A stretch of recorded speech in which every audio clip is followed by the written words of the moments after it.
Salut à tous, alors on va essayer aujourd'hui de faire quelque chose d'assez sympa, c'est d'identifier les personnes qui suivent l'entreprise de vos concurrents sur LinkedIn. L'idée c'est de pouvoir générer une liste de prospects ultra qualifiés et que vous puissiez ensuite bien sûr appliquer toutes les techniques de growth, c'est-à-dire d'enrichissement d'email, d'enrichissement de tout ce qu'on a vu pendant le cours complet.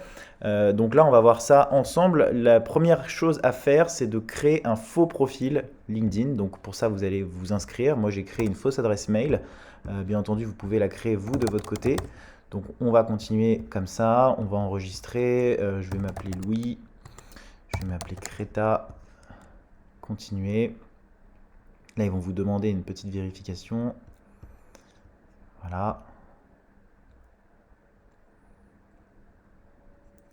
Donc là, on va se mettre plutôt dans Paris. Alors, on va faire 75001. Paris. Dernier poste occupé, donc là du coup on va mettre style content pour éviter de se faire avoir. Et là on va rentrer du coup l'entreprise concurrente. Donc c'est ici qu'il faut absolument que vous rentiez l'entreprise en question. Donc moi je vais mettre par exemple ça. Voilà ça. On continue. Là vous allez recevoir du coup un email sur votre boîte mail. Donc on va aller sur le Gmail. Hop. Alors je me suis déconnecté.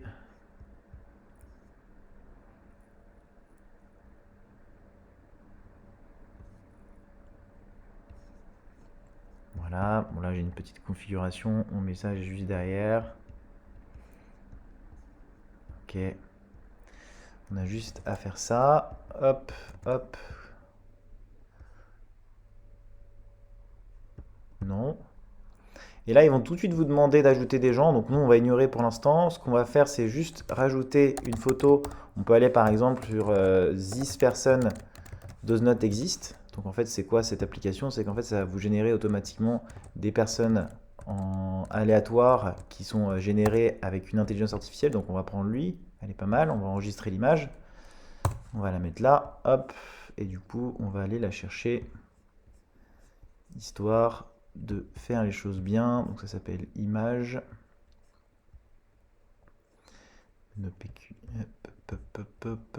Image, elle est là. Voilà. On enregistre la photo. On continue. Et là, on va ignorer ça pour l'instant, on n'a pas besoin. Voilà. Et donc là, on arrive sur cette page-là. On a un essai un mois gratuit. Donc oui, on va essayer de le faire avec le Business Sales Navigator. Donc le Sales Navigator, il est là. Sélectionnez l'abonnement. On démarre notre mois gratuit. Et là, du coup, on va utiliser, moi je vais utiliser PayPal, ça va aller plus vite.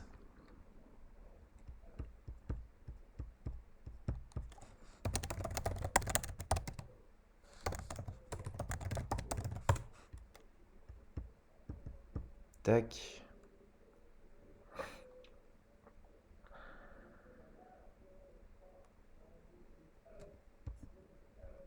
Suivant. Donc là, ils vont me demander un code que je viens de recevoir.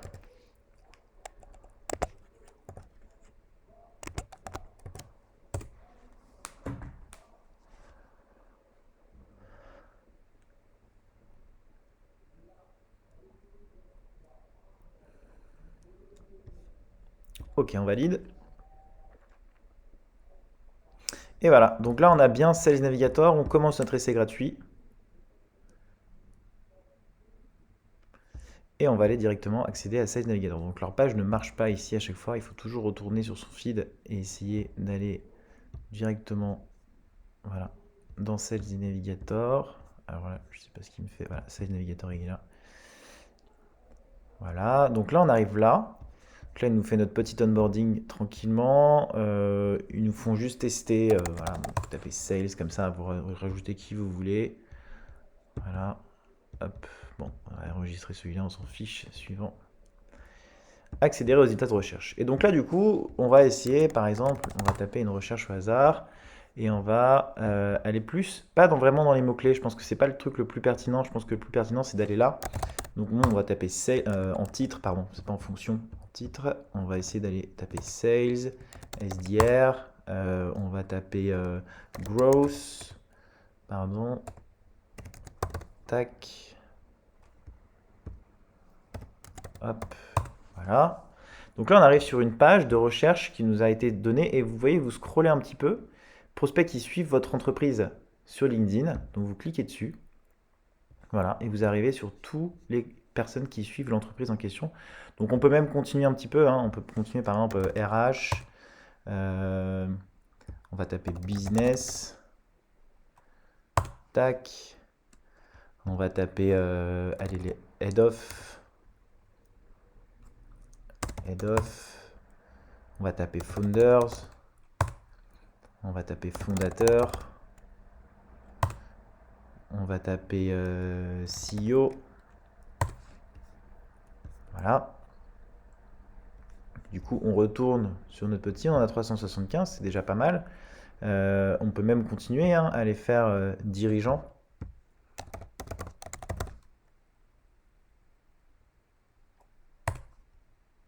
On peut faire président aussi. Voilà. Donc là, on arrive, on a 394 personnes. Je pense qu'on va s'arrêter là. C'est déjà pas mal. On va du coup copier l'URL ici. Et on va aller sur l'outil qu'on a déjà vu qui s'appelle Phantom Buster. On l'a déjà vu plusieurs fois dans les cours. Si vous ne l'avez pas vu, je vous invite à y aller. Moi, j'ai mon petit compte ici. Normalement, si tout se passe bien. C'est pas le bon compte. On va utiliser un autre.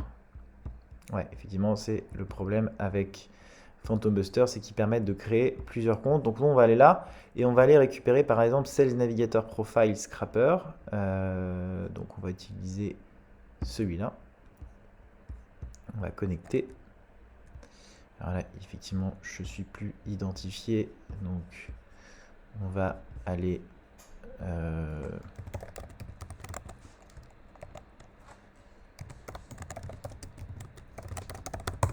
s'identifier comme ça. Voilà. Donc là, ça connecte notre session cookie, c'est ce qu'on a déjà vu aussi.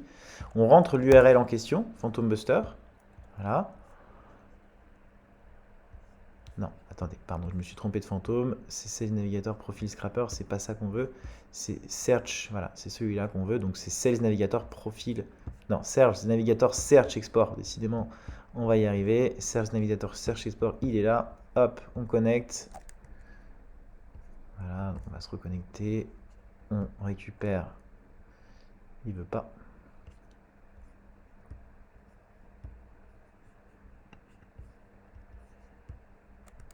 Ouais, et décidément, il veut pas. Je sais pas ce qui lui arrive. Dans ces cas-là, ce qu'on peut faire, c'est aller faire un clic droit.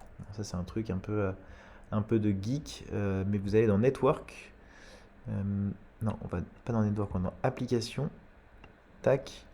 Et on met ici, dans LinkedIn là, et on va récupérer ce qu'on appelle le List Alt ici. Donc c'est ça la session cookie en question. Si votre truc comme moi ne marche pas. Voilà, et donc là, du coup, on va récupérer l'URL, hop, comme ça, et on va la rentrer ici. Save. On prend, ça, on n'a pas besoin de configurer, vous pouvez rajouter des petites options. Save, et on lance.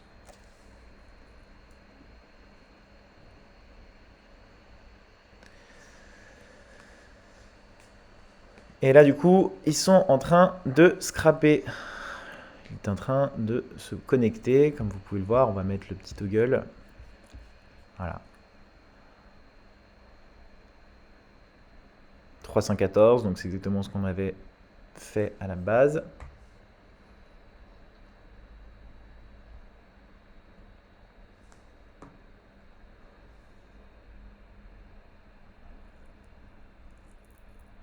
Donc là, on a un petit peu pour... Voilà, pas pour très longtemps, mais en tout cas, on va attendre calmement que les pages s'absorbent. Nous, de notre côté, ce qu'on peut commencer à faire, c'est de créer un spreadsheet. Donc on va créer un spreadsheet avec, allez, créer un spreadsheet avec mon vrai compte cette fois, parce que quand même les données, c'est important. Voilà. Voilà, je vais aller me connecter en attendant. Oui. Voilà. Et donc là, on est où, à 150, 175. On va y arriver. Alors cette technique, elle va plus être disponible dans pas trop longtemps, je pense, parce que c'est quand même assez border. Mais effectivement, vous voyez, ça prend un peu de temps. Moi, je vous conseille vraiment de le faire maintenant, là, tout de suite après cette vidéo, parce que ça va pas durer très très longtemps. Et puis ça vous crée vraiment une audience très qualitative, parce que à partir du moment où un prospect a suivi la page d'une entreprise, ça prouve bien qu'il y a un intérêt et que c'est potentiellement un intérêt aussi équivalent à vos produits à vous. Donc moi, je vous encourage vraiment à le faire. On y est presque.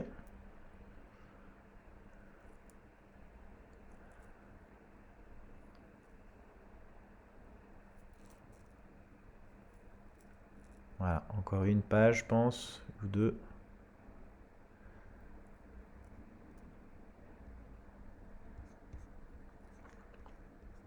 Voilà, toutes les pages. Et là, comme d'habitude, ça va nous créer un petit fichier ici qu'on aime bien. Nous, on a appris ça aussi, on fait un import data. Tac, on le colle ici, on l'entre. Et ça va nous générer tous les prospects en question qui sont en train de follow l'entreprise. Voilà, donc là, moi je préfère honnêtement le faire en. Là, je l'ai fait en mode avec un import data. Et ce qui est bien avec ça, c'est que du coup, vous allez pouvoir enrichir les données si vous lancez votre robot de manière répétitive. Mais il faut mieux coller les valeurs parce que si vous supprimez votre robot derrière, enfin votre fantôme derrière, ça va supprimer tous les trucs. Alors, ce qu'on peut essayer de regarder en complément de tout ça, on a déjà vu les regex. On peut essayer de voir si les gens ont laissé leur email dans leur description. C'est un regex, c'est ça, hein, c'est-à-dire que sur tout ça, on va réussir à récupérer juste l'email. Donc du coup, je vous invite à coller comme ça. Donc ça, c'est bien la I2 qu'on va aller voir. Et on va voir si des gens ont laissé leur email dans leur description. En général, ça peut arriver. Et si c'est le cas, ça nous évite de dépenser des crédits drop contact ou autre pour trouver des emails. Donc on va laisser jusque là, c'est pas grave. Alors, est-ce qu'il m'a trouvé des emails? Tac, tac, tac. Ah, voilà. Là, il y a un email par exemple. Donc c'est plutôt cool. Il n'y en a pas tant que ça, des gens qui ont laissé leurs emails. Ah, il y en a un autre ici. Voilà. Ah, mais en tout cas, sur des bases, par exemple, j'ai testé avec un autre concurrent à moi, vous devez sûrement le connaître, c'est Germinal. Voilà, il y en a un autre ici. Et du coup, ça vous permet d'avoir des listes voilà, assez qualitatives. Il y a quand même pas mal d'emails là, ici, ici, ici. Et du coup, vous avez juste à filtrer tout en haut. On va filtrer là, hop, comme ça. Et voilà, on a tout ça comme email quand même, c'est pas mal, ça nous fait gagner du temps. Voilà, on a tout ça comme email. Et vous pouvez générer des listes de prospects. Voilà, j'espère que ça vous a plu. N'hésitez pas à suivre ma chaîne YouTube, je vais faire plein de tutos comme ça. On est parti, je vais m'enregistrer le plus de fois possible pour essayer de vous montrer toutes ces petites techniques. Et on se revoit dans une prochaine vidéo. Salut!